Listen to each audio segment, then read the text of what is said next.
being here tonight. We're going to continue our discussion relative to question number 1 and how the church spends its money and our fellowship halls to be included in that, or such items as that. So before we begin, a word of prayer, please.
Some of you might be looking around and wondering why Big Red's not here tonight.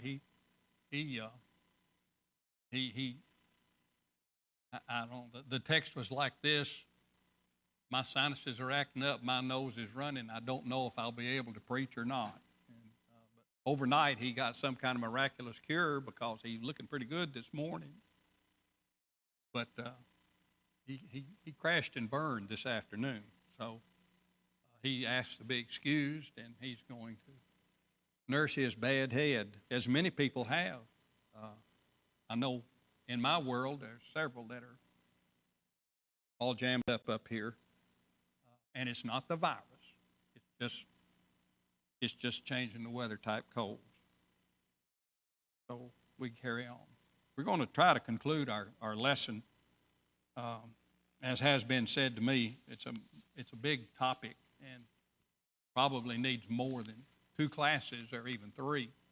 But we're going to try to get it in short order or get it put to bed tonight, so that as we carry on with our series, other classes will help us to reinforce what we discuss in this class. If I remember correctly, we got down to question 11. Somebody said, I believe it was Alan that told me that the last two questions were the ones that we needed to talk about. I believe it's the last 2. Define fellowship. Please include definitions as found in Greek and English, and what synonyms might be used. Who wants to go out on that limb and talk about that? Define fellowship. We talked about it, in our lecture. We called it many different things. Who wants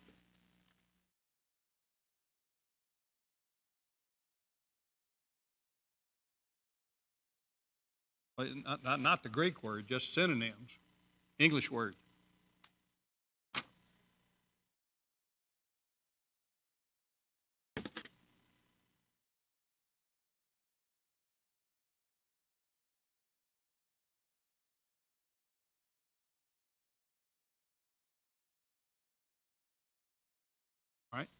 There you go, partnership.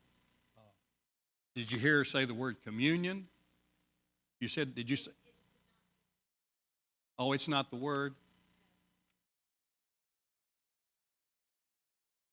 Yeah. Oh, I'm sorry.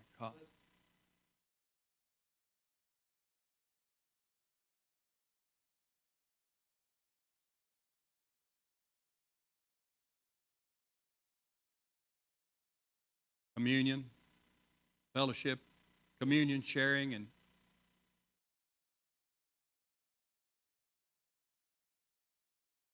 Oh, 3 Greek words. Oh.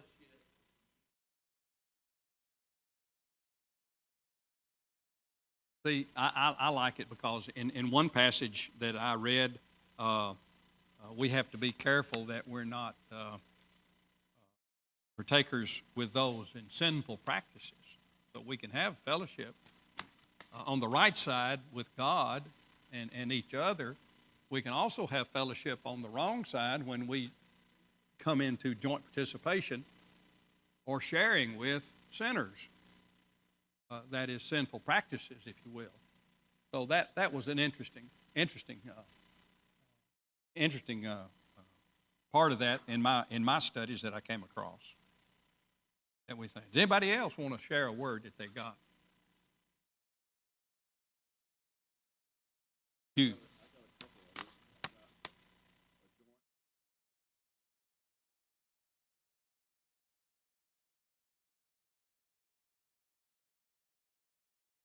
Companionness.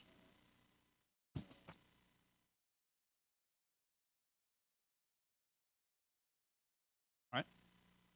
Companionness. Tammy, we're going to have to pick on him, I think. I don't think that's a word. Companionness. I think that you got NESSSSSS and just kept going. I don't know. I've never heard it. But that's okay. Companionness. Okay. And you notice that in all of these things, think of the passages, think of the many passages that talk about these synonyms. You notice the concept involves something shared, something held in common, or participated in together. This could be a relationship, you see. This could be fellowship with the Father and with His Son Jesus. And in 1 Timothy 5, verse 2, share in the sins of others. Paul's warning against that. And then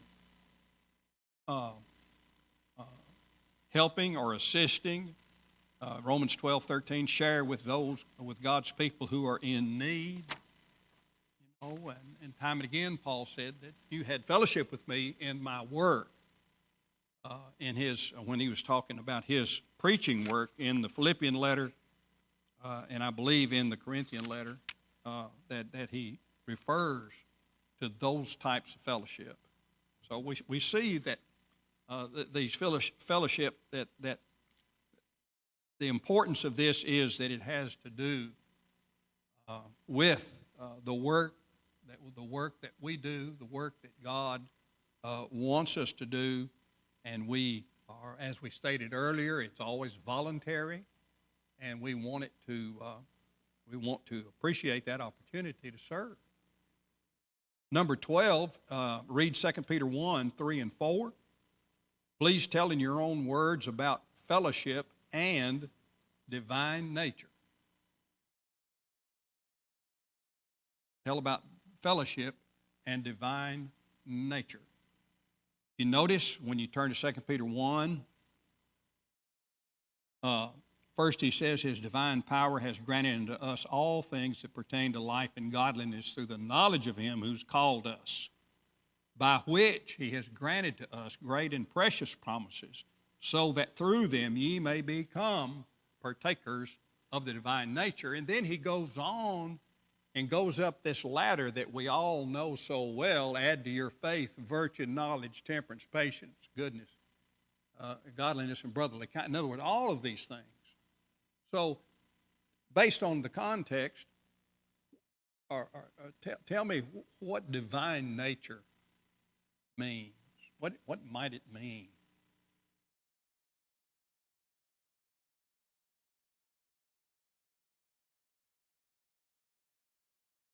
I don't know that it's that hard.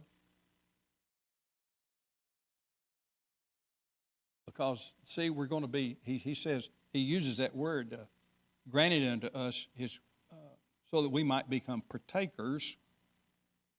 There's a word, fellowship, in the divine nature. Oh, come on. Sir? Godly character. Okay. Godly character.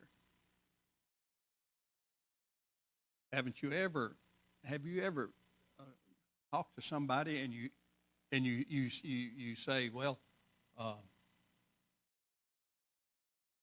you know, I'm talking to Brother Mullen, and he tells me something about Jerry. He said, that's sort of strange. And I might come back and say, well, that's just his nature, just the way he is. Jerry's like his mama. He's nothing like his daddy, okay?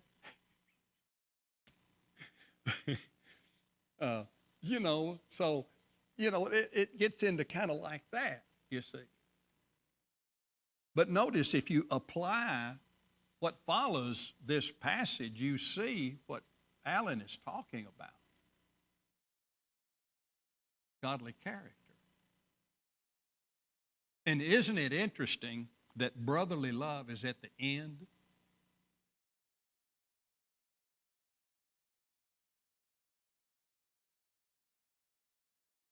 You know, some of our brethren are very hard to love.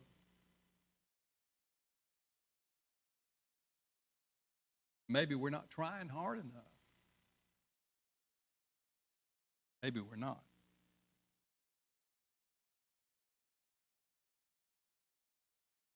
I wrote in my notes, telling your own words about the fellowship of the divine nature, and after reading and studying all of this and what men do and how men pervert the gospel, I put down simply the order of nature versus the order of nature versus the order of men, or the order of God's nature versus the order of men, if you want to put it that way. But you see, there's a difference, and it takes a training. And that's one of the things we're fixing to roll into right now when we talk about the church. And that is that one of the things the church does is edify its members so that we can all be of the same mind, that we can all speak the same thing when we're out here in the world applying what Jesus said. Go preach the word or preach the gospel to every creature and do those things. We have to have this opportunity to do that.